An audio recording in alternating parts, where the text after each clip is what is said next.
আমার ফুল খুবই পছন্দ।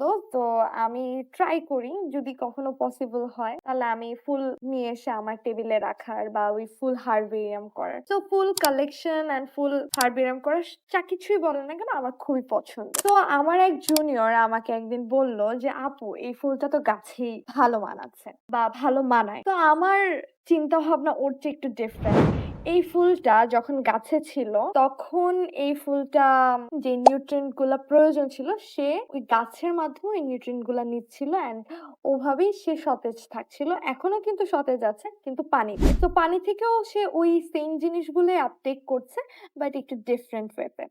বাট একটা গাছ থেকে আপনি কেন ফুল ছিঁড়বেন? আমি সেই গল্পটাই আপনাকে বলবো আজকে। গাছ থেকে ফুল ছিঁড়বেন কারণ গাছের ভালোর জন্য। গাছ মূলত মাটি থেকে নিউট্রিয়েন্ট আপটেক করে তার নিজের গ্রোথ এর জন্য। সো একটা গাছে যখন ফুল বা ফল ফোটে বা ধরে তখন সেই গাছ তার মনে প্রাণে চেষ্টা করে সে যেন ওই ফুলটাকে তার সব ধরনের নিউট্রিয়েন্ট যা কিছু আছে সবকিছু ওই ফুলটাকে বা ফলটাকে দিয়ে সেটাকে ফলানোর বা ফোটানোর চেষ্টা করে। এতে কি হয়? এতে যে সমস্যাটা হয় সেটা হচ্ছে গিয়ে গাছের গ্রোথটা কমে যায়। তো গাছের গ্রোথটা ঠিক রাখার জন্য হলেও আমাদের বড়রা বলে যে কিছু ডাল কেটে দে তাহলে গাছের গ্রোথ ভালো হবে। ঠিক তেমনি আপনি যদি গাছ থেকে ফুলটাও কেটে দেন তাহলে গাছের গ্রোথটা ভালো হবে। এন্ড লাস্টলি ফুল সবসময় যে গাছে ভালো লাগে বিষয়টা এমনও না। ফুল কিছু সময় আমাদের টেবিলেও ভালো লাগে, কিছু সময় আবার আমাদের খোঁপায়ও ভালো লাগে। বাট তার যত্ন করতে জানতে হবে, মর্ম বুঝতে হবে। এন্ড এটা থেকে আমরা ২ টা জিনিস বুঝলাম। সেটা হচ্ছে গিয়ে যদি জীবনের কোথাও আপনি মনে করে থাকেন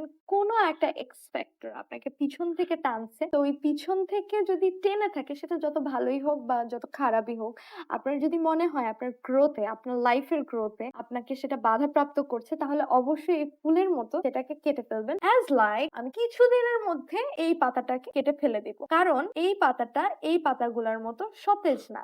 এটা কিছুদিন পরে এমনিতেই ঝরে যাবে। এটার জন্য এই যে এখানে কিছু আপনি দেখছেন অঙ্কুরোদ্গমন হয়ে আছে, এটা অনেকদিন ধরে হয়েছে বাট এটার গ্রোথ হচ্ছে না জাস্ট বিকজ এই পাতাটাকে বাঁচিয়ে রাখার জন্য যত পরিমাণে নিউট্রিয়েন্ট দরকার সেই নিউট্রিয়েন্ট গুলা এই পাতাটাকে দিচ্ছে আর নিজের পার্সোনাল গ্রোথে না। তো আপনার লাইফে যদি এরকম কোনো এক্সপেক্টর থাকে সেটাকে কাট অফ করে দেন এন্ড লাইফে এগিয়ে যান। লাস্টলি সেকেন্ড যে বিষয়টা, ফুল গাছে সুন্দর আবার পানিতেও সুন্দর। তো ফুল যেহেতু গাছ থেকে কেটে এনেছেন সেটার যত্ন করতে জানতে হবে। বাই দ্য ওয়ে আমি মজুর প্রমোশন করছি না। এন্ড লাস্টলি আপনারা আপনাদের জীবন দর্শনকে মিলাতে পারলেন কিনা আমার এই ছোট্ট গল্পের মাধ্যমে সেটা অবশ্যই আমাকে কমেন্টের মাধ্যমে জানিয়ে দেবেন।